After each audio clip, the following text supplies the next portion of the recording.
you go on Mike Rowe's Facebook series, you can see these great stories about great Americans, and he put a lot of them into a brand new book, and it's doing incredibly well. The Way I Heard It, Real Life Stories. Mike Rowe, ladies and gentlemen. Very nice to have you.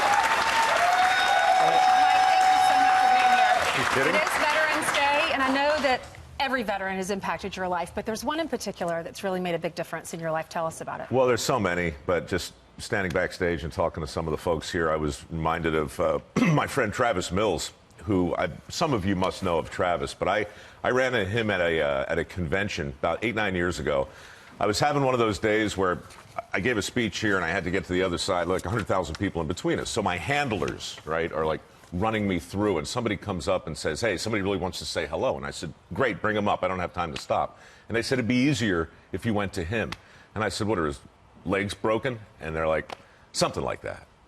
And I'm like, okay, what? So I walk over, and this guy unfolds, right? I mean, he's more machine than man. Trav was one of, I think, 4 surviving quadruple amputees from the war. But this guy had not an ounce of self-pity. And he sort of unfolded and stood up and came over, and he wouldn't let me get a word in. All he wanted to know was what my dirtiest job was, and he wanted to tell me about how he and his buddies used to watch that show over there, and how much it meant to them. And in a heartbeat, Ainsley, in a heartbeat, you go from, like, put upon, in a hurry, trying to take care of your stuff, to saying, okay, let's cancel that, let's sit down. And I talked with Travis for about an hour. And to this day, he's opened a foundation up in Maine. He's doing things for vets, and he's pushing back against this scourge of PTSD. And on my show, we look for people who are taking a non-traditional approach to dealing with that issue, and we've profiled dozens of them. And it matters, and this is the best daggone audience I've ever seen on any show in the history of television. I love the way you describe him. He's described as a recalibrated warrior. He's not stopped. He's got to change his approach now because of his wounds. Look, some people hit the reset button to start their life over, and some people get the reset button hit for them.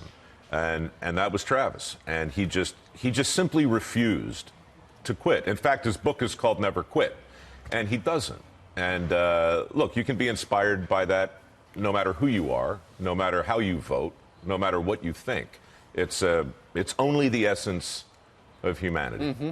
You know, you've been on this program a number of times talking about the importance of learning a skill. You don't have to go to college. You can go right out and become a plumber, one of the trades. One of the other things you could do is go into the military. Sure. And where would we be without these men and women who put on the uniform? Well, nowhere. I mean, right. We'd be nowhere at all. But you know what kills me is think what you want about the military. It's easy to look at it and go, it's not for me, the order, the regimentation, et cetera, et cetera. But is there a greater meritocracy in the world? Is there a better example of true diversity? I mean, my friends in the military, the thing that I'm most proud about when I go to bases, when I visit with people, they are utterly colorblind. There's no conversation about trigger words. There's no safe space. The military is not a safe space, and we're having this giant social conversation about what the right words are to use and how to properly treat. And that's terrific. That's terrific.